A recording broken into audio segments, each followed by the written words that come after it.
नमस्कार भावजींनो, स्वागत आहे तुमच्या लाडक्या मैत्रिणीच्या यूट्यूब चॅनलवर. भावजींनो, मी माधुरी आज तुम्हाला माझी आणि सासऱ्याची कहाणी सांगणार आहे.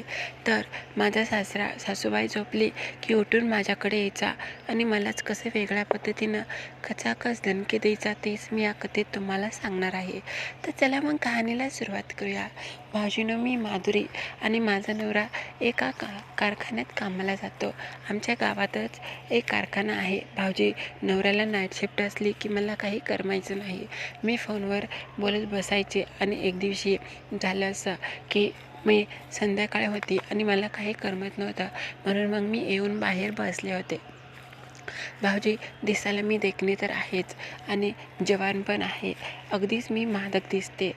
झालं असं की त्या दिवशी लवकर जेवण करून झोपलेलं, पण भाऊजी अचानक माझी झोप मोडली आणि मग मी बाहेर आले. मी बाहेरच बसले होते. सासरे पण तेवढ्याच वेळाच नाही का कशाला तरी उठले होते. तर भाऊजी ते टॉयलेटमध्ये गेले आणि नंतर ते माझ्यापाशी आले, ते फ्रेश होऊन.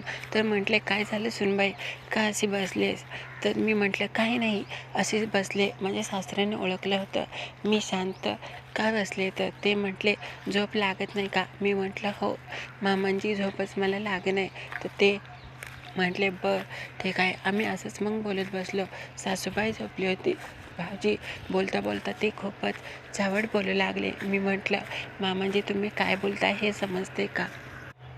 भाऊजी, मामांजीला माहिती होतं की माझा नवरा काही करू शकत नव्हता, कारण की लग्नाला 4-5 वर्ष झाली होती तरी आम्हाला मूलबाळ नव्हतं.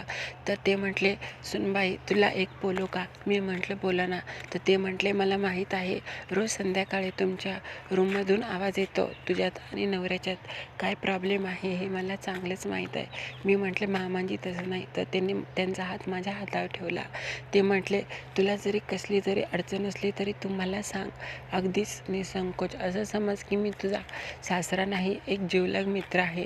भाऊजी, मला रडूच कोसळलं, कारण की मला आतून खूपच जळजळ होत होती. मी किती दिवस अशी शांत बसणार. त्यावेळेस मी म्हटले की मामाजी, तुमचा मुलगा काही करू शकत नाही. मला रातभर झोप लागत नाही. मी पण बाई आहे, मला पण पुरुषाची गरज आहे. त्यावेळेस त्यांनी हात रगडला आणि म्हटले, सुनबाई तुला राग नाही येणार ना? एक बोलू नका. मी म्हटलं, हो बोला ना. तर ते म्हटले, तुझी जर मी शांत केली आणि तुला सगळं सुख दिलं तर मी म्हटलं, मामांजी हे काय बोलताय? तुम्ही माझे सासरे आहे, हे चुकीचं आहे. तर ते म्हटले, हे काही चुकीचं नाही. जर तुझ्या मनात असेल तर काही चुकीचं नाही. तू पण स्त्री आहे, तुला पण भावना आहेत, हे मला माहीत आहे. भाऊजी, असं म्हणून ते हात रगडू लागले. आता त्यांच्या हाताचा स्पर्श मला वेगळाच जाणवू लागला. आता त्या थंडीत त्यांचा उबदार हात मला खूपच भारी वाटू लागला. मी पण त्यांना साथ देऊ लागले. भाऊजी, त्यांनी तिथून माझ्या मांड्या चोळल्या, माझे दोन्ही आंबे चोळले. तर मी म्हटले, मामाजी आता तुम्ही गरमच केलं आहे, मला तर इथे नको, आपण आत जाऊ. त्यांनी मला उठवलं आणि आतमधले म्हणजे माझ्या खोलीत घेऊन आलं. भाऊजी, माझे जम्परवरून माझे दोन्ही आंबे चोळले. मला खूपच वेगळा अनुभव मिळाला. माझ्या नवऱ्याने मला असं कधी केलं नव्हतं. हळूहळू ते मला रगडू लागले. माझी छकुली चोळून चोळून मला खूपच गरम केलं. त्याने आतमध्ये तोंड घातलं आणि माझी सगळी चाटून काढली. नंतर भाऊजी माझे पाय गळ्यात घेतले. सासऱ्याने दांडा मी आता चोखून अगदीच कडक केला होता. नंतर माझे पाय गळ्यात घेतले आणि त्यांनी बसवून दिला. मग काय, त्यांचे दणक्यावर दणके मला लागत होते. सासरे